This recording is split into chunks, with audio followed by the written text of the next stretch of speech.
Bonsoir paroliers, parolières. C'est un réel plaisir pour moi de vous retrouver et de vous parler de la part de notre Seigneur Jésus-Christ. J'espère que ce message vous trouve en bonne santé et que chacune des dévotions que vous recevez de nous vous fait du bien, vous édifie et vous permet de grandir dans la foi. Bienvenue à notre dévotion matinale qui aura pour titre aujourd'hui « Porte ta croix ». Matthieu le chapitre 10, 38 à 39 qui s'affiche maintenant sur ton écran sera notre passage de base.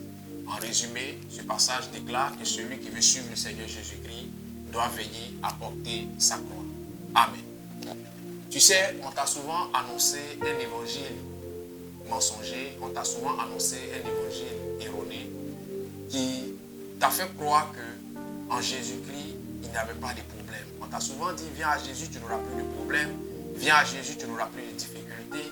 Viens à Jésus, tu n'auras plus d'obstacles dans ta vie. Viens à Jésus, pour toi, tout va partir comme sur des roulettes pour toi. Comme je l'ai dit tout à l'heure, c'est un évangile mensonger. Parce qu'en réalité, en vérité, en Christ, ce n'est pas l'absence de la difficulté. Ce n'est pas la cessation des obstacles. Ce n'est pas la cessation des problèmes. En Christ, ce sont les problèmes, ce sont les difficultés, ce sont les obstacles. Mais face à ces problèmes, face à ces difficultés et ces obstacles, tu as d'avance la solution parce que tu as Christ qui est lui-même la solution à tout problème avec toi. Quand tu comprends cette chose, quand tu comprends cette vérité, tu te charges de ta croix. Tu comprends que ta longue marche chrétienne sera parsemée d'embûches. Ta longue marche de foi sera parsemée d'obstacles et de difficultés. Ça sera ton lot de difficultés, ton lot d'épreuves qui, en résumé, s'appelleront du moins ces épreuves-là une croix. Tu vas devoir porter ta croix.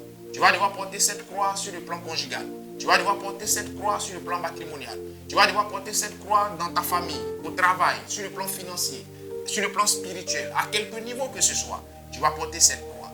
Cette croix s'appelle épreuve. Parce qu'en vérité, il n'y a pas d'épreuve de foi sans épreuve. Donc, en tant qu'enfant de Dieu, sors-toi de la tête qu'en Christ, il n'y a pas de problème. Sors-toi de la tête qu'en Christ, il n'y a pas de difficulté. Et arme-toi de courage, arme-toi de détermination, afin que chaque situation qui se présentera à toi, tu sois à même d'affronter ces situations-là sans jamais abandonner la foi. Je l'ai dit une fois au cours d'une dévotion matinale, la véritable prière n'est pas cette prière qui consistera à dire à Dieu, éloigne de moi les épreuves, épargne-moi les difficultés. La véritable prière doit être au contraire, donne-moi d'avoir la bonne attitude face à la difficulté, face à l'épreuve. La véritable prière doit être au contraire, donne-moi d'avoir la force nécessaire pour porter ma croix. Christ lui-même a porté sa croix et il nous a donné l'exemple. Si Christ a porté sa croix, lui qui était le bois vert, ce n'est pas nous qui sommes le bois sec qui n'allons pas porter notre croix. Un enfant de Dieu doit avoir du courage. La vie chrétienne est une vie de courage, c'est une vie de détermination. Ce n'est pas une partie de plaisir, ce n'est pas un dîner gala. La vie chrétienne, c'est pour les courageux. C'est en cela que la Bible déclare, depuis le temps de Jean-Baptiste jusqu'à maintenant, le royaume des cieux est forcé. Ce sont les violents qui s'en emparent. Le thème violent n'est pas mis en thème de bagarre, n'est pas mis en thème de violence physique, mais ce thème-là est mis en thème d'effort, en thème de courage, en thème de bravoure. Je prie que le Seigneur te donne la bonne compréhension des choses et que Dieu t'aide à porter ta croix. Que Dieu te bénisse et que sa grâce soit sur toi. Dieu est bon.